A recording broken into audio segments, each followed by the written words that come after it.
আপনি কিভাবে ইমোতে কিউআর কোড বের করবেন এই ভিডিওতে আমি দেখাবো। আপনি যদি ইমোতে কিউআর কোড বের করতে চান, ইমো কন্টাক্টস আইকনে ক্লিক করবেন, করার পর নিউ কন্টাক্টস এখানে ক্লিক করবেন, করার পর এখানে দেখুন কিউআর কোডের একটা আইকন দেওয়া আছে, এখানে আপনি ক্লিক করবেন, করার পরে অ্যালাউ করবেন। ওকে, অ্যালাউ করার পরে দেখুন এখানে আপনার কিউআর কোডটা এখানে আসবে। আপনি চাইলে কোনো কাউকে শেয়ার করে এখানে পাঠাতে পারবেন, অথবা দেখুন এখানে ডাউনলোড দেওয়া আছে, এখানে আপনি ক্লিক করলে আপনার গ্যালারিতে সেটা চলে যাবে। আর গ্যালারিতে চলে যাওয়ার পরে আপনি চাইলে কোনো কাউকে মেসেঞ্জার হোয়াটসঅ্যাপে আপনি চাইলে পাঠাতে পারবেন।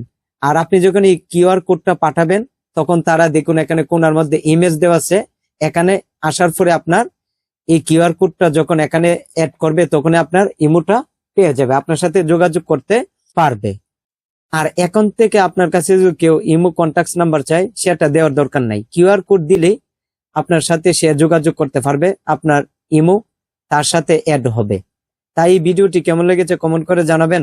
আর এই চ্যানেলের নতুন দর্শক থাকলে চ্যানেলটি সাবস্ক্রাইব করবেন, ভিডিওতে একটি লাইক দিবেন।